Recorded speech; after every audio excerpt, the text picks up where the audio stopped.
ሰላም ጤና ይስጥልን ክቡራትና ክቡራን ተመልካቾቻችን ከናሁ ቴሌቪዥን የከበረውን የአክብሮት ሰላምታችንን ወደ እናንተ እያደረስን የዛሬ ዕለት አርብ ሰኔ 19 2018 ዓ.ም የተለያዩ የሀገር ቤትና የባህር ማዶ ስፖርታዊ መረጃዎች ወደ እናንተ የሚደርሱበት ጊዜው አሁን ነው። እስከ መረጃዎቻችን ፍጻሜ ድረስ አብራችሁ እንድትቆዩ የምንጋብዛችሁ መረጃዎቹ አዘጋጅና አቅራቢ ገዛኸኝ ዱላ፣ የካሜራ ባለሙያችን ጋሻው ዳኛው ከኛ ጋር ቆይታ ያደርጋል። አብራችሁ ነው።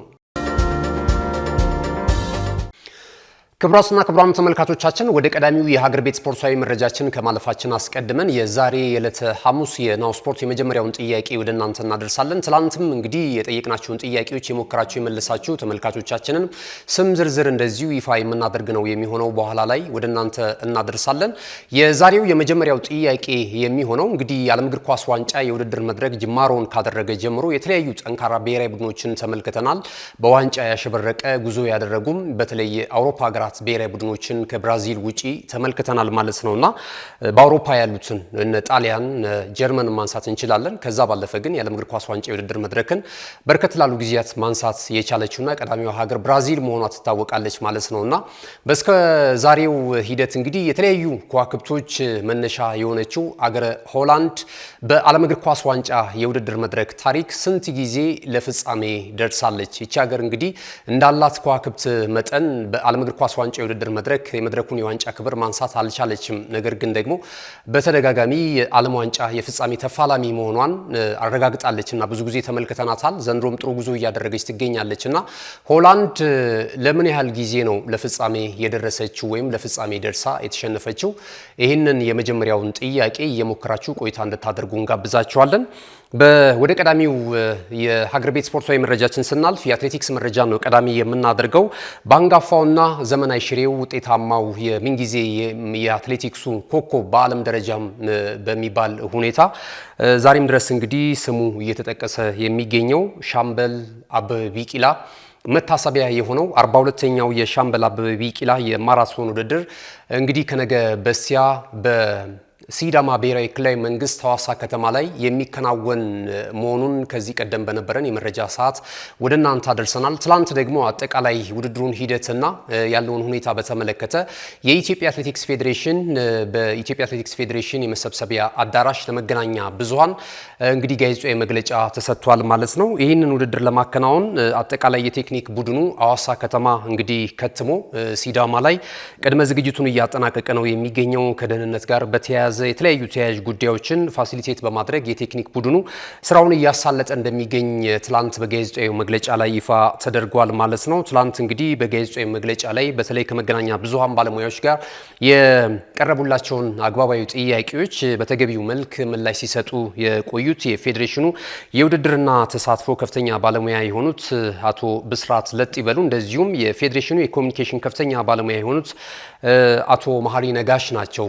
እንግዲህ አጠቃላይ ውድድሩን በተመለከተ ለሚዲያ አካላት ጋዜጣዊ መግለጫውን የሰጡት ማለት ነው። በዚሁ ወቅት እንግዲህ በዚህ የውድድር መድረክ ላይ ከክልል ከከተማ አስተዳደርና በግል የሚመጡ የማራቶን ተወዳዳሪዎች በተለይ ደግሞ ተተኪ አትሌቶችን በዚህ ዘርፍ ለማግኘትና በቀጣይም ሀገራቸውን ወክለው በተለያዩ የውድድር ዓለማት ሰንደቅ ዓላማዋን ከፍ የሚያደርጉ አዳዲስ አትሌቶች የሚገኙበት የውድድር መድረክ እንደሆነ ይታወቃል። እንግዲህ ኢትዮጵያ አትሌቲክስ ፌዴሬሽን በፊትም ጀምሮ እነዚህን የመታሰቢያ የውድድር መድረኮች በተለይ ደግሞ የጀግናውን የሻምበል አበበ ቢቂላን የውድድር መድረክ የመታሰቢያ የውድድር መድረክ በየዓመቱ እየዘከረ በዚያውም ደግሞ ተተኪ ስፖርተኞችን እያፈራ የሚገኝበት ትልቅ መድረክ መሆኑ ይታወቃልና ፌዴሬሽኑም ትልቅ ሮል ወይም ደግሞ ትልቅ ሚና ከሚሰጣቸው የውድድር መድረኮች መካከል አንደኛው ነው። ስለዚህ እንግዲህ ይህ የውድድር መድረክ ላይ የሚሳተፉ አትሌቶች ይፋ ተደርጓል። በሴቶች 74 የሚደርሱ አትሌቶች ምዝገባቸውን አከናውነው እንግዲህ ለውድድሩ ዝግጁ መሆናቸውን ፌዴሬሽኑ ይፋ አድርጓል። ከዛ ባለፈ 249 ወንድ አትሌቶች በዚህ የማራቶን ውድድር ላይ የሚካፈሉ ነው የሚሆነው። በድምሩ 323 አትሌቶች እንደሚካፈሉ የኢትዮጵያ አትሌቲክስ ፌዴሬሽን ትላንት በጋዜጣዊ መግለጫ ወቅት ይፋ አድርጓል ማለት ነው። በዚህ የውድድር መድረክ ላይ ከአንደኛ እስከ 3ኛ ደረጃን ይዘው ለሚያጠናቅቁ አትሌቶች ዳጎስ ያለ ገንዘብ ሽልማት የኢትዮጵያ አትሌቲክስ ፌዴሬሽን አሰናድቷል። ከዛ ባለፈ የሜዳሊያ ሽልማቶችም እንደዚሁ እንደተጠበቁ ናቸው። የወርቅ የብርና የናስ ሜዳሊያ ለአሸናፊዎች ይበረከታሉ ተብሏል። ታላላቅ የክብር እንግዶች፣ የስፖርት ባለሙያዎችና ጥሪ የተደረገላቸው እንግዶች በዚህ ጀግናው የሻምበል አበበ ቢቂላ 42ኛ የማራቶን የውድድር መድረክ ላይ በክብር እንግድነት እንደሚታደሙ ተገልጿል ማለት ነውና የኢትዮጵያ አትሌቲክስ ፌዴሬሽን ከቅርብ ዓመታት ወዲህ በተለይ ሪፎርም ላይ ነው የሚገኘው። ትልልቅ ባለሙያዎችን እየቀላቀለ ይገኛል። የኮሙኒኬሽን ከፍተኛ ባለሙያው አቶ መሐሪ ነጋሽን ጨምሮ ሌሎች የስራ አስፈጻሚ እስከ ፕሬዝዳንቱ ድረስ እንግዲህ በአትሌቲክስ ውስጥ የከበረ ስም ያላቸውን ባለሙያዎች ናቸው የሰበሰበው። የጽህፈት ቤት ኃላፊው ደግሞ እንደዚሁ ዶክተር አሉ እሳቸውም እንግዲህ የተለያዩ ልምዳቸውን እያካፈሉ ለኢትዮጵያ አትሌቲክስ ፌዴሬሽን ከዚህ ቀደም በኢትዮጵያ ስፖርት አካዳሚ በአመራርነት ዶክተር አመንሲሳ ከበደ ማለት ነውና እሳቸውም እንግዲህ በአትሌቲክሱም በአጠቃላይ በኢትዮጵያ ስፖርት ላይ የጥናታቸውን ምርምራቸውን ሲያደርጉ የነበሩ ትልቅ ባለሙያ ናቸው። አሁን ደግሞ በቅርቡ እንደምናስታውሰው የኢትዮጵያ አትሌቲክስ ፌዴሬሽን የጽህፈት ቤት ኃላፊ ሆነው መሾማቸው የሚታወስ ነውና የኢትዮጵያ አትሌቲክስ ፌዴሬሽን በተለይ ውድድርን በተመለከተ ፊት ላይ አትሌቶች ያቀርቧቸው የነበሩትን ቅሬታዎች እየፈቱ የሚገኙበትን አጋጣሚ እየተመለከትን እንገኛለን። ከዛም ባለፈ ደግሞ በተለይ ኢንፍራስትራክቸርን በተመለከተ ለውጥ እንዳለ እየተመለከትን ነው የምንገኘው። በእርግጥ ኢትዮጵያን እንዳሏት አትሌቶች የውድድር መድረኮች እጅግ በጣም አናሳ ናቸው። ነገር ግን ደግሞ ከበፊቱ ጋር ሲነጻጸር የተሻሻለ ነገር እየተመለከትን እንገኛለን። አሁን ደግሞ ለ42ኛ ጊዜ እየተከናወነ የሚገኘው የሻምበል አበበ ቢቂላ የማራቶን ውድድር ተጠቃሽ ነው ማለት ይቻላልና በቀጣይም እንደዚሁ መሰል የውድድር መድረኮች እየተከናወኑ ኢትዮጵያ ወደ ነበረችበት የአትሌቲክስ መሪነት ገናና እንደምትሸጋገር ተስፋ እናደርጋለን። ክቡራትና ክቡራን ተመልካቾቻችን እንግዲህ ከነገ በስቲያ ዕለተ እሁድ የሚደረገውን 42ኛውን የሻምበል አበበ ቢቂላ የማራቶን የውድድር መድረክን የተመለከተ መረጃን በዚህ እናጠናቅቃለን። የሀገር ቤት ስፖርታዊ መረጃዎቻችንን በዚህ ይጠናቀቃሉ። ስንመለስ በቀጥታ ወደ ባህር ማዶ ስፖርታዊ ጉዳዮቻችን ነው የምናቀናው። ናሁ ቴሌቪዥን ምርጫችሁ አድርጋችሁ ናሁ ስፖርትን እየተከታተላችሁ ስላላችሁ እጅግ በጣም እናመሰግናለን። ጠቃሚ መልእክቶች አሉ፣ እነሱን ተከታትለን እንመለስ። እነሆ የምስራች! የ10 አየር መንገድ የበረራ ትኬት ለውድ ደንበኞቹ በተቀላጠፈና አስተማማኝ በሆነ መንገድ እያቀረበ ያለው። በዚህም በደንበኞቹ የተመሰገነው ጉዞጎ አሁን ደግሞ ተደራሽነቱን በማስፋት ተጨማሪ ባንኮችን በማካተት ለውድ ደንበኞቹ የበለጠ አስተማማኝ ለመሆን ችሏል። የጉዞጎን አፕሊኬሽን ከአፕ ስቶር ወይም ከፕላይ ስቶር በማውረድ የመነሻና የመድረሻ ከተማዎትን መርጠው ዋጋ አወዳድረው የሀገር ውስጥም ሆነ ዓለም አቀፍ በረራ ማድረግ ካሰቡ የበረራ ትኬቶን ክፍያ በአቅራቢያው በሚገኙ ባንኮች አንድም በአካል በመሄድ ወይም በኦንላይን የክፍያ አማራጮች ክፍያዎትን በመፈጸም የበረራ ትኬቶን በእጅ ያስገቡ። ከዚህም በተጨማሪ እንደ ሁል ጊዜው ወደ ጉዞጎ የጥሪ ማዕከላችን 7473 በመደወል ከሙሉ የበረራ መረጃ ጋር የ24 ሰዓት የትኬት አገልግሎት ማግኘት እንደሚችሉ ስናበስሮ በታላቅ ደስታ ነው። ለበረራዎ ጉዞጎ።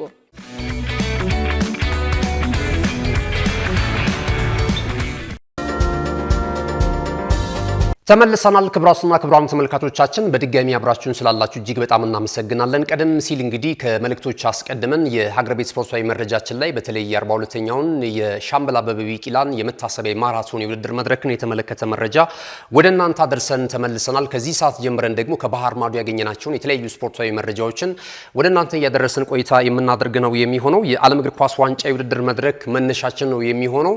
ማሳረጊያችን ደግሞ አጫጭር የባህር ማዶ ስፖርት መረጃዎችን በተለይ ዝውውርን መሰረት ያደረጉ መረጃዎችን ደግሞ ወደ እናንተ የምናደርስ ነው የሚሆነው። ሁለተኛና ሶስተኛ የዛሬ የዕለት አርብ የናሁ ስፖርትም ዓለም ዋንጫን የተመለከቱ ጥያቄዎችም ወደ እናንተ የሚደርሱ ይሆናል። የመጀመሪያውን ጥያቄ ለመድገም ያህል እንግዲህ በዓለም እግር ኳስ ዋንጫ የውድድር መድረክ ከተመለከትናቸው ሀገራት ብሔራዊ ቡድኖች መካከል እንግዲህ ብርቱካናማዎቹ የኔዘርላንድ ብሔራዊ ቡድን ተጠቃሽ ናቸውና የዓለም እግር ኳስ ዋንጫ የውድድር መድረክን ማንሳት አልቻለችም ሆላንድ። ነገር ግን በተደጋጋሚ ደግሞ ለፍጻሜ መድረስ ከቻሉ ቀደምት ሀገራቶች መካከል አንደኛዋ ናት። ትልልቅ ተጫዋቾች ሀገር መብቂያ እንደሆነች ይታወቃል። ያን ያህል ግን በዓለም ዋንጫው ስኬታማ ነች ማለት አይቻልም። በተሳትፎ የከበረ ስም ቢኖራትም የመድረኩን የዋንጫ ክብር ማንሳት አልቻለችም። በዘንድሮ ዓመት ምናልባት ተስፋ አድርገዋል የብርቱካናማዎቹ ወይም ደግሞ የኔዘርላንድ ብሔራዊ ቡድን ደጋፊዎችና ኔዘርላንዳውያን ማለት ነውና የመጀመሪያው ጥያቄ የሚሆነው የኔዘርላንድ ብሔራዊ ቡድን በዓለም ዋንጫው ለስንት ጊዜያት ያህል ለፍጻሜ ደርሷል ነው። ቁጥሩን ልትጽፉልን ትችላላችሁ። ከቻላችሁ ዓመተ ምሕረቶቹንም ለፍጻሜ ደረሰችበትንም ዓመተ ምሕረት እንደዚሁ ብትጠቅሱልን የበለጠ እንግዲህ ጥሩ ይሆናል ማለት ነው። ወደ ዓለም ዋንጫው መረጃዎቻችን ስናልፍ የምድብ 5 እና የምድብ 6 ጨዋታዎች ተደርጓል። ዛሬም ቀጥለው የሚደረጉ ጨዋታዎች አሉ። የአፍሪካ ሀገራት ብሔራዊ ብሔራዊ ቡድኖች በዚህ ዓመት እጅግ በጣም ዓለምን የሚያስገርም ውጤት በማስመዝገብ ላይ ነው የሚገኙት። ወደ ጥሎ ማለፍ 32ቱም እየተቀላቀሉ የሚገኙ ብሔራዊ ቡድኖችን እየተመለከትን ነው የምንገኘው ማለት ነው። በምድብ 5 የምትገኘው ምዕራብ አፍሪካዊቱ ሀገር አይቨሪ ኮስት ትላንት እንግዲህ ኩራሳውን ገጥማ 2-0 በሆነ ውጤት አሸንፋለች። የቀድሞ መድፈኛ የአርሰናሉ ተጫዋች አሁን ላይ ደግሞ እንደዚሁ በስፔን እየተጫወተ የሚገኘው ኒኮላስ ፔፔ 7ኛውና 64ኛው ደቂቃ ላይ የብርቱካናማዎቹን የአሸናፊነት 2 ግቦች ከመረብ ማሳረፍ ችሏል ማለት ነው። እንግዲህ ኮት ዲቫርም ወደ ጥሎ ማለፍ 16ቱ ከተቀላቀሉ አፍሪካውያን ሀገሮች መካከል ቀዳሚዋ ሀገር የሆነችበትን እድል ተመልክተናል ማለት ነው። ኢኳዶር ከጀርመን ያደረጉት ጨዋታ አስገራሚ ውጤት ተመዝግቦበታል። በተለይ የኢኳዶሩን ፕሬዝዳንት ዳንኤል ኖባን ያስገረመና ብሔራዊ የደስታ አገላለጽ ቀን ሁሉ የታወጀበት ነበረ። ትላንትና ኢኳዶር እንግዲህ ምርጥ ሶስተኛ ሆና ከዚህ ምድብ ወደ ጥሎ ማለፍ 32ቱ መቀላቀሏን ተከትሎ ማለት ነውና በእግር ኳስ እንግዲህ እንደዚህ አይነት አስደሳች ነገሮች ከዕለታት አንድ ቀን ይከሰታሉ። ያው ብሔራዊ ቡድኖች ወይም ሀገራቶች ሁልጊዜም በጥረት ውስጥ ካሉ አንድ ቀን ስኬት ወደ እነሱ ትመጣለች፣ አንድ ቀን ደስታ ወደ እነሱ ትመጣለች ማለት ነው። ከዚህ ቀደም በሀገራችን እንደምናስታውሰው ከ31 ዓመታት በኋላ ወደ አፍሪካ ዋንጫ የውድድር መድረክ የኢትዮጵያ ብሔራዊ ቡድን የተመለሰበትን ሂደት እናስታውሳለን። እንግዲህ የኢትዮጵያ ወይም የአዲስ አበባ ስቴዲየም የሚይዘው ከ28000 እስከ 32000 ተመልካቾች እንደሆነ ይታወቃል። ነገር ግን ቢያንስ ስቴዲየም እንኳን ባንገባ በስቴዲየም ዙሪያ እሳት እየሞቅን ቀናቶቹን በደስታ እናከብራለን ያሉ ኢትዮጵያውያን ከተለያዩ ክልል ከተሞች እንግዲህ ወደ አዲስ አበባ የተመሙበትን ክስተትና ከ2 ቀን በፊት አዲስ አበባ በመገኘት ይህንን በተለይ ሱዳንን የመጨረሻውን ጨዋታ የገጠመችበትን የጨዋታ ሁነትና የደስታ አገላለጽ እናስታውሳለንና አሁን እንግዲህ የኢኳዶር ብሔራዊ ቡድን በዚህ የዓለም እግር ኳስ ዋንጫ የውድድር መድረክ እንግዲህ በታሪካቸው ይህንን ገድል ማስመዝገባቸውን ተከትሎ ወይም ወደ ጥሎ ማለፋቸውን ተከትሎ በተለይ ደግሞ የ4 ጊዜ መድረኩን የዋንጫ ባለክብርና ትልልቅ ከዋክብቶችን በስብስቧ የያዘችውን አውሮፓዊቷን ሀገር ጀርመንን ነው 2-1 በሆነ ውጤት መዘረር የቻሉት ማለት ነውና ትላንት እንግዲህ አንጉሉ 9ኛው ደቂቃ ላይ እንደገና ደግሞ ፕላታ ደግሞ እንደዚሁ ጎል አስቆጥሮ 2-0 በሆነ ውጤት ማሸነፍ ችለዋል። ሌሮይ ሳኔ 2ኛው ደቂቃ ላይ ጎል አስቆጥሮ ጀርመኖች 1-0 በሆነ ውጤት ጨዋታውን ይመሩ ነበር። ይህንን መቀልበስ የቻሉት እንግዲህ ትልልቅ በእንግሊዝ ፕሪሚየር ሊግ የምናውቃቸው እንደነ ሞሰስ ካይሴዶ፣ ፔሮ ኢንካፔን የመሳሰሉ የብሔራዊ ቡድኑ አባላቶች እንዳሉ ይታወቃሉ በዚህ የኢኳዶር ብሔራዊ ቡድን ውስጥ ማለት ነውና አንዳንድ ጊዜ እንግዲህ ትልልቅ ልምድን የሚቀስሙበት አይነት ሊግ ላይ መጫወታቸው በራሳቸው ተጫዋቾች ለሀገራቸው ብሔራዊ ቡድን የሚያመጡት ጠቀሜታ በዚህ መግለጽ ይቻላል ማለት ነውና ኢኳዶር እንግዲህ ከምድቧ ማለፍ የቻለችበት ውጤት ተመዝግቧል። ጀርመኒና አይቬሪ ኮስት እኩል 6 ነጥብ ይዘው በጎል ክፍያ በመበላለጥ ጥሎ ማለፍ 32ቱን ተቀላቅለዋል። ኢኳዶር ምርጥ ሶስተኛ ሆና ከምድቧ ማለፍ ችላለች። ኩራሳው ለመጀመሪያ ጊዜ ተሳትፎ ብታደርግም 1 ነጥብ ይዛ ከውድድር መድረኩ ተሰናብታለች ማለት ነው። በምድብ 6 የተደረጉ ሌሎች ጨዋታዎች አሉ። ኔዘርላንድ ከሀገረ ቱኒዚያ ጋር ያደረገችው ጨዋታ በኔዘርላንድ 3-1 አሸናፊነት ተጠናቋል። ሻኪሪ 3ኛው ደቂቃ ላይ በራሱ ግብ ላይ ጎል አስቆጥሮ ኔዘርላንዶች መሪ ነበሩ። ብሮቢ እንደዚሁ የሰንደርላንዱ የፊት መስመር አጥቂ 7ኛው ደቂቃ ላይ፣ ቫን ሃይክ ደግሞ 62ኛው ደቂቃ ላይ የብርቱካናማዎቹን ተጨማሪ 3ኛ ግብ አስቆጥሮ ጨዋታው 3-1 በሆነ ውጤት በኔዘርላንድ አሸናፊነት ተጠናቋል። ይህንንም ተከትሎ እንግዲህ የአሰልጣኝ ሮናልድ ኩመኗ ኔዘርላንድ 7 ነጥቦችን ይዛ ወደ ጥሎ ማለፍ 32ቱ መቀላቀል ከቻሉ ብሔራዊ ቡድኖች መካከል ስማቸውን ማስፈር ችለዋል። ጃፓን እንደዚሁ ከምድቧ 2ኛ ደረጃን ይዛ አጠናቃለች። ትላንት የነበራትን ጨዋታ ከስዊድን ጋር በ1-1 በሆነ ውጤት ነው ያጠናቀቀችው። ሜዳ 56ኛው ደቂቃ ላይ እንደዚሁም ደግሞ ኤላንጋ 62ኛው ደቂቃ ላይ ለስዊድን ብሔራዊ ቡድን ያቻነቱን ግብ ከመረብ ማሳረፍ ችሏል። በዚህም መሰረት ኔዘርላንድን ተከትለው ጃፓን 2ኛ ሆና በ5 ነጥብ ስታጠናቀቅ እንደዚሁ አውሮፓዊቷ ሀገር ስዊድን ደግሞ በ4 ነጥብ ምርጥ ሶስተኛ በመሆን ወደ ጥሎ ማለፍ 32ቱ መቀላቀል ችላለች። ቱኒዚያ አንድም ጨዋታ ሳታሸንፍ ከመድረኩ የተሰናበተች አፍሪካዊ ቡድን ሆናለች ማለት ነው። ሌሎች ጨዋታዎች በምድብ 9 ተከናውነዋል። ለሀገረ ተርኬ እንግዲህ ከውድድር መድረኩ መሰናበቷን አረጋግጣለች ቱርክ። ነገር ግን ትላንት ለማሊያ ክብር በተደረገ ጨዋታ አዘጋጇን ሀገር አሜሪካንን ገጥማ 3-2 በሆነ ውጤት ማሸነፍ ችላለች። እዚሁ ምድብ ላይ የሚገኙት ፓራጓይና አውስትራሊያ ያደረጉት ጨዋታ ግብ ሳያስመለክት 0-0 በሆናቸው ውጤት ተጠናቋል ማለት ነው። ዛሬ የሚደረጉ ጨዋታዎች አሉ። በተለይ ምድብ 8 ላይ ኬፕ ቨርዲ ከሳውዲ አረቢያ ጋር ጨዋታቸውን ያደርጋሉ። ይህ ሌሊት 9 ሰዓት ላይ የሚደረግ ጨዋታ ነው። እንደዚሁም ደግሞ ንጋት 12 ሰዓት ላይ ጅማሮን የሚያደርገው የዩራጋይ እና የስፔን ብሔራዊ ቡድን የሚያደርጉትም ጨዋታ ይጠበቃል። ከነዚህ ጨዋታዎች አስቀድሞ ግን በኢትዮጵያ ምናልባት ጥሩ ሰዓት ላይ ይደረጋል ብለን በአማካኝ ከተመለከት ነው ምሽት 4 ሰዓት ላይ የሚደረጉ የአውሮፓን ታላላቅ ከዋክብቶችን በሀገራት ብሔራዊ ቡድኖቻቸው ስብስብ የያዙት ሁለቱ ሀገራቶች በተለይ ኖርዌይ እና ፈረንሳይ የሚያደርጉት ጨዋታ ትልቅ ትኩረትን አግኝቷል። በእንግሊዝ ፕሪሚየር ሊግ፣ በስፔን ላሊጋ በጣም ትልልቅ ከዋክብቶችን የያዘው የኖርዌይ እና የፈረንሳይ ብሔራዊ ቡድን ጨዋታ በከፍተኛ ሁኔታ ይጠበቃል። በእርግጥ ሁለቱም 6 ነጥቦችን ይዘው አስቀድመው ወደ ጥሎ ማለፍ 32ቱን መቀላቀላቸውን ተከትሎ ምናልባት ይህንን ጨዋታ ተጠባባቂ ወንበር ላይ ለሚገኙ ተጫዋቾች እድል ሊሰጡ እንደሚችሉ ሁለቱ አሰልጣኞች ሀሳብ እየተገለጸ ነው የሚገኘው ማለት ነውና ነገር ግን ደግሞ ጨዋታውን ለማሸነፍና ክብራቸውን ለማስቀጠልም ከፍተኛ ጥረት ያደርጋሉ ተብሎ ይገመታል ማለት ነው። ሌላ እስካሁን ድረስ በምድባቸው ላይ ጨዋታ ማሸነፍ ያልቻሉት ሀገረ ኢራቅና የሴኔጋል ብሔራዊ ቡድንም የሚያደርጉት ጨዋታ እንደዚሁ ይጠበቃል።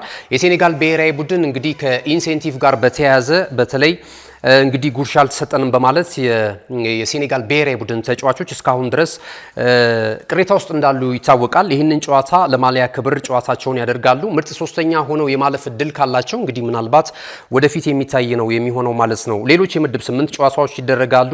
በምድብ 8 ቀደም ሲል የጠቀስኳቸው ጨዋታዎች እንዳሉ ሆነው ሌሊት 12 ሰዓት ላይ የሚደረጉ ጨዋታዎች አሉ። አፍሪካዊቷ ሀገር ግብጽ ከኢራን ጋር ጨዋታዋን ታደርጋለች። ይህ ጨዋታ ብዙ አነጋጋሪ ጉዳዮችን እየሳበ ነው የሚገኘው። በተለይ ፊፋና ኢራን አሁን የገቡበት ግጭት ይታወቃል። ለአሜሪካን ታደላለች፣ ያደላል ፊፋ የሚሉ ጉዳዮችም ተያይዘው እየወጡ ነው የሚገኙት። ምክንያቱም ከዚህ ቀደም በዋይት ሀውስ ተመልክተናል። ጂያኒ ኢንፋንቲኖ እንግዲህ ፕሬዚደንት በአነጋጋሪው የአሜሪካው ፕሬዚደንት ዶናልድ ትራምፕ ግብዣ ተደርጎላቸው ዋይት ሃውስ ገብተው እንግዲህ ንግግርና የዓለም ዋንጫ ዝግጅት በተመለከተ የተለያዩ ውይይቶችን ሲያደርጉ እንደነበረ ይታወሳልና አሁን ላይ እንግዲህ ሌላ የፖለቲካ የቀላቀለ እግር ኳሳዊ ያልሆነ አካሄድን ፊፋ እየተከተለ ነው የሚል ኢራኖች ከፍተኛ ቅሬታ እንዳላቸው ይታወቃልና የኢጂፕት ብሔራዊ ቡድን በተለይ ደግሞ ከነዚህ ከኛ ባህል ጋር የማይሄዱ አንዳንድ ጉዳዮች በዚህ ጨዋታ ላይ ወይም ከጨዋታው አስቀድሞ እዚህ ጨዋታ በሚደረግበት ስቴዲየም አካባቢ ይከናወናል የተባለውን አሁን ስሙን ለመጥራት ጥሩ ስላልሆነ ብዬ ነውና ከዚህ ጉዳይ ጋር ተያይዞ ግብጽ ብሔራዊ ቡድን ወይም ደግሞ የግብጽ ስፖርት ፌዴሬሽን የስፖርት ሚኒስቴር እንደዚሁም የኢራን ስፖርት ሚኒስቴር በተደጋጋሚ እንደዚህ አይነት ጉዳዮች በእነሱ ጨዋታ ላይ መልእክት እንዳይተላለፍባቸው እንደዚሁ ቅሬታቸውን ሲያቀርቡ ነበርና ዛሬ እነዚህን አነጋጋሪ ጉዳይ የያዘው ጨዋታ በግብጽና በኢራን መካከል ይደረጋል። በእርግጥ ግብጽ ምድቡን እየመራች ነው የምትገኘው። ኢራን አሁንም የማለፍ እድል አላት። 2 ነጥብ ይዛለች ምድቡ ላይ ማለት ነው። ቤልጂየም ናት እዚህ ምድብ ላይ ሌላኛዋ 2 ነጥብ ይዛ 3ኛ ደረጃ ላይ በግብ ክፍያ ብልጫ ተወስዶባት የምትገኘው። ኒውዚላንድ የማለፍ እድሏ እጅግ በጣም የሳሳ ነው። 1 ነጥብ አላት።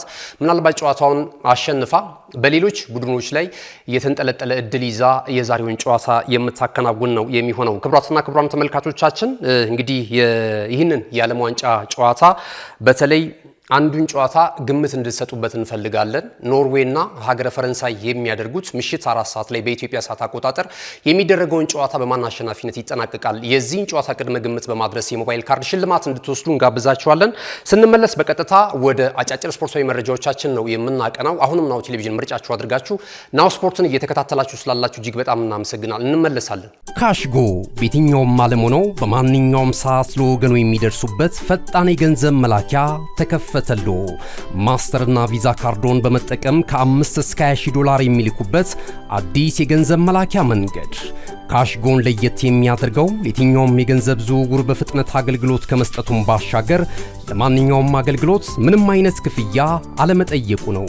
በሀገራችን ታሪክ ገንዘብን ከውጪ ወደ ሀገር ቤት በማስተላለፍ በመተግበሪያ መልክ አገልግሎት መስጠት የጀመረው የመጀመሪያው ሀገር በቀል የገንዘብ መላኪያ ዘዴ ካሽጎ ከ4500 በላይ ባሉ የባንክ ቅርንጫፎች አገልግሎት እየሰጠ ይገኛል።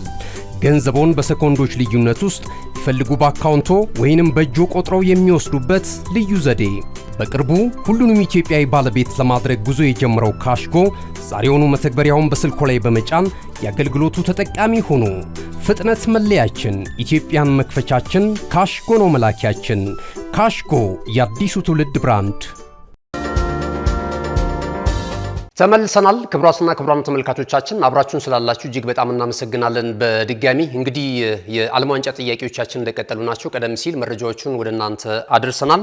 ትላንት የነበረን ጥያቄ ላይ ከፍተኛ ተሳትፎ አድርጋችኋል ተመልካቾቻችን፣ በጣም እናመሰግናለን። እንደዚሁም ደግሞ የሞከራችሁና መልሱን በትክክል ያገኛችሁትም ተመልካቾቻችን ቁጥራችሁ በርከት ብሎ ከወትሮ እየተመለከትን እንገኛለን።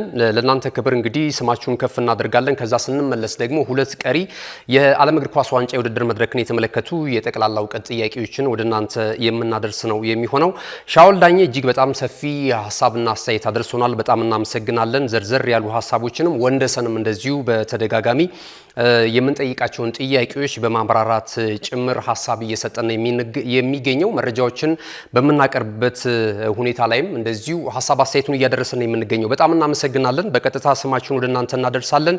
ይሄ ዓለም እንግዲህ የተባለው ተመልካቻችንም ዞትር እንደሚከታተለን ገልጾልናል። የጠየቅነውንም ጥያቄ በትክክል መልሱን ካገኙ ተመልካቾቻችን መካከል አንደኛው ነው። ወርቁ ገቢሳ፣ ንጉሴ የተሰማ፣ ቢላል ጀማል፣ ዮናስ መኮንን፣ ሰገድ ዘራይ፣ ሰገነት አንዳርጌ፣ ወርቁ አብደላ፣ አፍጋህ፣ አሌክስ ባዮሊ የዞትር ተከታታዮቻችን ናቸው። የነቃ ተሳትፎ የሚያደርጉ አድማጭ ተመልካቾቻችን ናቸው። ደበላ ፍጹም፣ እንደዚሁም አዳኖም ገብረ ጊዮርጊስ፣ ቃሲም ረዲ፣ መሐመድ ወርቁ፣ ካሳዬ አሸብር፣ ገበየው ገረሱ፣ በላይ ጠናው እንደዚሁ ተመልካቾቻችን ናቸው። እነዚህም ጥያቄና መልሳችን ላይ የሚሳተፉ ተመልካቾቻችን ናቸው። ወርቁ ገቢሳ እንግዲህ በድጋሚ ገብቶ ፕሮግራም ላይ በተለይ በአቀራረባችን ላይ ሰዓት ቢጨመር የሚሉ ሀሳቦችን እንደዚሁ ገልጸውልናል። ሄሩ ከድር፣ ሽመልስ ጌታቸው፣ ማሃድ ታመነ፣ አመኑ የዞትር ተሳታፊያችን በጣም እናመሰግናለን። አብዱልቃድር ጅዋር፣ መብሩክ አበራ፣ ሞላ ዋለ፣ ብዙነ ወንጂ፣ ዳንኤል ደስዬ፣ ወርቁ ገቢሳና ወንዶሰን እጅግ በጣም እናመሰግናለን ሁላችሁንም። የዛሬ ሁለተኛና ሶስተኛ ጥያቄዎቻችንን ከማድረሳችን አስቀድመን አጫጭር ስፖርታዊ መረጃዎችን ወደ እናንተ የምናደርስ ነው የሚሆነው። እንግዲህ በአጫጭር ስፖርታዊ መረጃዎቻችን ላይ ማንቸስተር ሲቲ ወሳኙን የአማካኝ ስፍራ ተጫዋች ዝውውር ስለመፈጸሙ እየተገለጸ ነው የሚገኘው። ኤሊዮት አንደርሰን የኖቲንግሃም ፎረስቱ የአማካኝ ስፍራ ተጫዋች እንግዲህ አሁን ላይ በእንግሊዝ ፕሪሚየር ሊግ እየታዩ ከሚገኙ ውጤታማና ተስፈኛ ወጣት ተጫዋቾች መካከል አንደኛው ሆኖ እየተመለከት ነው እንገኛለን።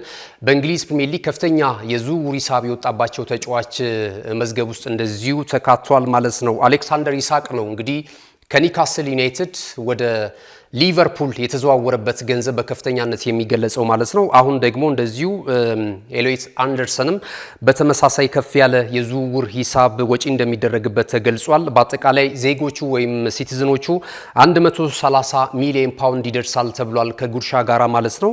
ነገር ግን ዋጋው ተለጥፎበት እየተመለከትን የምንገኘው ቢቢሲ ሚፋ ያደረገው 116 ሚሊዮን ፓውንድ እንደሆነ እየተገለጸ ይገኛል። በዚያው በኒውዮርክ የሕክምና ምርመራውን እንደሚያደርግ ተገልጿል ማለት ነው። አሁን እንደሚታወቀው ኤሊዮት አንደርሰን ከሶስቱ አናብስቶች ወይም ከእንግሊዝ ብሔራዊ ቡድን ጋር በዓለም እግር ኳስ ዋንጫ የውድድር መድረክ እየተሳተፈ ይገኛል። በዚያም ጥሩ ጅማሮና ጥሩ ተስፋ ሰጪ እንቅስቃሴ በማድረግ ላይ ነው የሚገኘው። ማንቸስተር ሲቲ ሽግግር ላይ ነው የሚገኘው። እንግዲህ የተለያዩ ነባር በርከት ላሉ ዓመታቶች ሲያገለግሉ የነበሩትን ተጫዋቾች እየሸኘ አዳዲስ ተጫዋቾችን በማምጣት ቡድኑን እየገነቡ ይገኛሉ። አሰልጣኝ ፔፕ ጋርዲዮላን አሰናብቷል ወይም ደግሞ በስምምነት እንደተለያዩ ይታወሳል። አሁን አዲሱ አሰልጣኝ እንግዲህ ኤንዞ ማሬስካ ናቸው። ከዚህ ቀደም በቼልሲ ቤት እናውቃቸዋለን። አሁን ደግሞ በሲቲ ቤት ምን አይነት ሲቲን እንደ አዲስ ገንብተው ሊያስመለክቱን ይችላሉ? በአጠቃላይ ዲፓርትመንቱ እየተዋቀረ ነው የሚገኘው። መጪው አዲሱ የውድድር ዓመት ላይ ከዚህ ቀደም ሲቲ ያደርገው የነበረውን እንቅስቃሴና ውጤታማነት ያስቀጥላሉ ተብለው እንግዲህ በገልፍ ሀገራት ባለሀብቶች ተስፋ ተጥሎባቸው የመጡት እኚህ አሰልጣኝ ኤንዞ ማሬስካ በቀጣይ የምንመለከታቸው ይሆናል። ከወዲሁ ግን ለሳቸው አጨዋወትና ሲስተም ወይም ስትራቴጂ ወይም የአጫዋት አካሄድ ይመቹኛል የሚሏቸውን ተጫዋቾች እንዲያመጡ የክለቡ ታላላቅ ባለሀብቶች እንደዚሁ እገዛ እያደረጉላቸው እንደሚገኙ ነው ይፋ እየተደረገ የሚገኘው። የመጀመሪያው ፈራሚ ሆኖ እንግዲህ ኢታድ ይደርሳል የተባለው ኤሎይት ኤንደርሰን እየተጠናቀቀለት እንዳለ እየተገለጸ ነው የሚገኘው። በቀጥታ አርሰናልን የተመለከቱ መረጃዎችን ወደ እናንተ እናደርስ። እንግዲህ አርሰናል ብሩኖ ጉማሬዥን ለማስፈረም ከኒውካስል ዩናይትድ ከፍተኛ ጥረት እያደረገ እንደሚገኝ የተጫዋቹንም ወኪል እያነጋገረ እንደሚገኝ ነው። በተለይ የክለብ ስፖርቲንግ ዳይሬክተር አንድሪያ ቤርሳ ይህንን የአማካኝ ስፍራ ተጫዋች በተለይ ከዴክላን ራይስ ጋር ለማጣመር ከፍተኛ እንቅስቃሴ እንደሚያደርጉ ነው እየተገለጸ የሚገኘው ማለት ነው።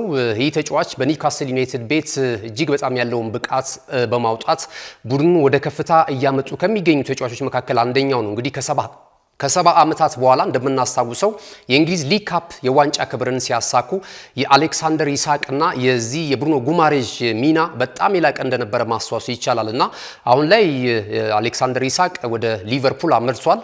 ብሩኖ ጉማሬዥ ደግሞ በዛው እየተጫወተ ይገኛል። ምናልባትም ሳንድሮ ቶላኒም በዚህ የኒውካስል ዩናይትድ ስብስብ ውስጥ በቀጣይ ዓመት ላናየው እንችላለን እና ኒውካስል ዩናይትድ እንግዲህ አሰልጣኝ ኤዲያው ምን እንደሚያደርጉ አይታወቅም። እነዚህ ነባርና በጣም ክህሎት ያላቸው ተጫዋቾች እየሄዱባቸው ነው የሚገኙትና ባለፈው ዓመት ጥሩ አፈጻጸም አልነበራቸውም። ምናልባት አንድ የውድድር ዓመት እንመልከታቸው በሚል ነው በመጨረሻ የኒውካስል ዩናይትድ ሰዎች ስብሰባ አድርገው እዚህ ውሳኔ ላይ የደረሱት ማለት ነውና ብሩኖ ጉማሬዥን ግን አርሰናል በተለይ የመሃል ስፍራውን ማጠናከር ራዳር ውስጥ ከገቡ ተጫዋቾች መካከል ንግግርም ከተጀመረባቸው እንደዚሁ ፕሮጀክትም ነድፈው እየሄዱ ነው የሚገኙት ማለት ነውና ይህንን ተጫዋች ለማስፈረም ፍላጎት አላቸው የሚሉ መረጃዎች እየወጡ ነው የሚገኙት። የብሩኖ ጉማሬዥን ወደ አርሰናል መምጣት እንዴት አያችሁት? በተለይ አርሰናል ደጋፊዎች እስኪ ሀሳብ አስተያየት ሲጡበት። ምናልባት ከዴክላን ራይስ ጋር የሚኖራቸው ጥምረት መሀል ላይ ኦዲጋርድ ሊቀጥልም ላይቀጥልም ይችላል የሚሉ ጉዳዮችም እየወጡ ነው የሚገኙትና የአማካኝ ስፍራ ላይ በዛ ላይ ደግሞ በጣም ወጣቱን ተጫዋች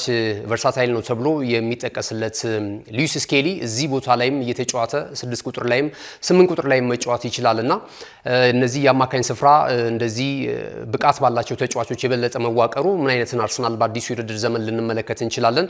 ብሩኖ ጉማሬዥን ዝውውር በተመለከተ ሀሳብ አስተያየት ካላችሁ ክፍት ነው ልታደርሱን ትችላላችሁ። በነገው ዕለት ደግሞ የእናንተን ሀሳብ የበለጠ የሰጣችሁትን በብሩኖ ጉማሬዥ ጉዳይ መልሰን ወደ እናንተ የምናደርስ ነው የሚሆነው። ሌላኛው መረጃችን የሚሆነው ማንቸስተር ዩናይትድን ይመለከታል። ማንቸስተር ዩናይትድም የፊት ዲፓርትመንቱን እጅግ በጣም ጠንካራ ለማድረግ አሰልጣኝ ማይክል ካሪክ ከሳቸው ጨዋታ ጋር የሚሄዱ ተጫዋቾችን እያማተሩ ነው የሚገኙት። አስገራሚ ነገሮች እድሜያቸው 30 የተሻገሩ ተጫዋቾች በማንቸስተር ዩናይትድ ይፈልጋሉ የሚሉ መረጃዎች እየወጡ ይገኛሉ። በእርግጥ እንደነ ቤንጃሚን ሼሽኮን የመሳሰሉ ወጣትና ልምድ የሌላቸው በፕሪሚየር ሊጉ ግን የእግር ኳስ ክህሎት ያላቸው ተጫዋቾችን እየተመለከትን እንገኛለን። ባለፈው ከቡንደስሊጋው ክለብ አርቢ ላይፕዚግ ከፍተኛ ወጪ ወጥቶበት እንግዲህ ኦልትራፎርድ የደረሰው ተጫዋቹ በመጨረሻ በተለይ በውድድር ዓመቱ ማብቂያ ላይ ከተጠባባቂ ወንበር ላይ የተነሳ ያሳየው የነበረው ብቃት በጣም አስደማሚ ነውና ዩናይትዶች የበለጠ ተስፋ እንዲጥሉበት አድርጓል። አሁን ደግሞ ከነባርና በፕሪሚየር ሊጉ ላይ ልምድ ያላቸውን ተጫዋቾች ለማምጣት ፍላጎት አላቸው። አንደኛው ዳኒ ዌልቤክ ሆኗል። ዳኒ ዌልቤክ ከዚህ ቀደም በዩናይትድ ቤት እንግዲህ ከ2008 እስከ 2014 ወደ 6 ዓመት የሚደርስ ቆይታ አድርጓል። የክለቡ በጣም ነባር ከነበሩ ተጫዋቾች መካከል አንደኛው ነው። ዳኒ ዌልቤክ በጣም ፈጣን ነው። የዘራረጉ የሚነሳው ከጋና ነው እንደሚታወቀው። በእንግሊዝ ፕሪሚየር ሊግ የተለያዩ ክለቦች ውስጥ መጫወት ችሏል እንደምናውቀው ማለት ነው። ወደ ሰንደርላንድም እንደዚሁ ጎራ ብሎ ጨዋታ አድርጓል። ዋትፎርድን፣ ብራይተንን ማንሳት እንችላለን። አሁን ያለበትን ክለብ አርሰናልና ማንቸስተር ዩናይትድ ተጫውቷል እና እንግዲህ እንደምናስታውሰው የእንግሊዝ ፕሪሚየር ሊግን 2 የዋንጫ ክብር አንስቷል ብያችኋለሁ ቀደም ሲል በ16 ሚሊዮን ፓውንድ ነበረ ከማንቸስተር ዩናይትድ ወደ አርሰናል ዝውውር ያደረገው ማለት ነው እና ብዙ ጊዜ ተጫዋቾች ሲለዋወጡ ብዙም አልተመለከትንም። አሁን በእርግጥ ከዛ በኋላ እንደነ ሳንቼዝን ማንሳት እንችላለን። የተለያዩ ተጫዋቾች ከአርሰናል ወደ ማንቸስተር የሚለዋወጡበትን ሂደት ተመልክተናልና ዳኒ ዌልቤክ ግን ወደ አርሰናልም ከመጣ በኋላ የተለያየ እንቅስቃሴ አድርጓል። ያን ያህል በዋንጫ የታጀበ ጊዜም ባይኖረው በድምሩ ግን 6 የሚደርሱ የዋንጫ ክብሮችን አንስቷልና ከረጅም ጊዜ በኋላ ወደ ቀድሞ ቤቱ የመመለስ እድል ሊያገኝ ይችላል። አሁን 35 ዓመቱ ላይ ነው የሚገኘውና ፈጣን በሚባለው የእንግሊዝ ፕሪሚየር ሊግ ላይ አምና የነበረው እንቅስቃሴ በብራይተን በጣም ግሩም ነው። ወጣት ተጫዋቾች ያላደረጉትን ነገር ነበር ሲያሳካ የነበረው ማለት ነው። በጥቅሉ እንግዲህ ወደ 37 ጨዋታዎችን አድርጓል። በእንግሊዝ ፕሪሚየር ሊግ ላይ ማለት ነው። እንግዲህ በርከት ያሉ ግቦችንም ከመረብ ማሳረፍ ችሏል። በነበረው እንቅስቃሴ 13 ጎል አስቆጥሯል። አንድ ለጎል የሆነ ኳስ እንደዚሁ አመቻችቶ ማቀበል ችሏል ማለት ነው። በ2010-11 እንዲሁም ደግሞ በ2013 የእንግሊዝ ፕሪሚየር ሊግን ማንቸስተር ዩናይትድ ለመጨረሻ ጊዜ ሲያሳካም የቡድኑ ስብስብ አባል እንደነበረ ይታወሳል። አሁን ይህን ተጫዋች የማምጣት ፍላጎት አላቸው ተብሏል። ዳኒ ዌልቤክ ወደ ዩናይትድ ቢመጣ ምን ሊጨምርላቸው ይችላል? ሌላኛው ደግሞ እንደዚሁ አይቫን ቶኒ ነው። አይቫን ቶኒ በሃሊላል እየተጫወተ ይገኛል፣ በሳውዲ ፕሮ ሊግ ማለት ነው። 30 ዓመቱ ላይ ይገኛል። ይህም እንግሊዛዊ የፊት መስመር አጥቂ ነው። በተጠናቀቀው የሳውዲ ፕሮ ሊግ ላይ ሁለተኛ ደረጃን ይዞ ነው ያጠናቀቀው የከፍተኛ ጎል አስቆጣሪነቱን ትራክ 32 ጨዋታ አድርጎ 32 ግቦችን ከመረብ አሳርፏል። በተለይ ከዚህ ከውርርድ ጋር በተያያዘ ከቤቲንግ ውርርድ ጋር በተያያዘ እንግዲህ ረዘም ያሉ ወራቶች ወይ ቅጣት ተጥሎበት ከሜዳ ርቆ እንደነበረ እናስታውሳለን። አሁን ግን በጥሩ ብቃት ላይ ይገኛልና ዩናይትዶች ይህንን ሀሳብ እየሰጡ ነው የሚገኙት። አይቫን ቶኒ እና ዳኒ ዌልቤክ ለዩናይትድ የፊት መስመር አጥቂ አሁን ምን ሊፈይዱለት ይችላሉ? እስኪ ሀሳብ አስተያየት ስጡበት። እዚህ ላይ የማንቸስተር ዩናይትድ ደጋፊዎች ክቡራትና ክቡራን ተመልካቾቻችን እንግዲህ መረጃችንን ከማጠናቀቃችን አስቀድመን ሁለቱን ጥያቄዎች ወደ እናንተ እናደርስ። አንደኛው የጨዋታ ግምት ነው። ዛሬ ፈረንሳይ ከኖርዌይ የሚያደርጉ ትልልቅ ከዋክብቶችን የሚያስመለክተን ተጠባቂው ጨዋታ በማን አሸናፊነት ይጠናቀቃል የሚል የጨዋታ ቅድመ ግምት እንድታደርሱ ነው የምንጋብዛችሁ። ሌላኛው ጥያቄ የሚሆነው ደግሞ ሁለተኛውን የዓለም ዋንጫ የፍጻሜ ተፋላሚ የትኞቹ ሀገራት ነበሩ? ትላንትና የአንደኛውን የፍጻሜ ተፋላሚ ሁለት ሀገራት እንደዚሁ መልሳቸዋል። አሁን ደግሞ ሁለተኛውን የዓለም እግር ኳስ ዋንጫ የውድድር መድረክ የፍጻሜ ተፋላሚ የነበሩት ሀገራቶች ማንና ማን ናቸው? እነዚህን ትመልሱልናላችሁ። እነዚህ ሶስቱ ጥያቄዎች የዛሬ የዕለተ አርብ የናሁ ስፖርት የጥያቄ ፕሮግራማችን ነው የሚሆነው ማለት ነው። ትላንት የነበሩትን ጥያቄዎች እናስታውስና መልሶቹንም ወደ እናንተ አድርሰን እንለያያለን ማለት ነው። ትላንትና እንግዲህ አንድ የጨዋታ ግምት ሰጥተናቸዋል። ከዛ ባለፈ ደግሞ ፊፋን ለረጅም ጊዜ ካስተዳደሩ መሪዎች መካከል ወይም ደግሞ የአሁኑ ፕሬዝዳንት ጂያኒ ኢንፋንቲኖ እንደሆኑ ይታወቃሉና ከሳቸው አስቀድሞ የነበሩት የፊፋው ፕሬዝዳንት ማን ነበሩ የሚል ነው።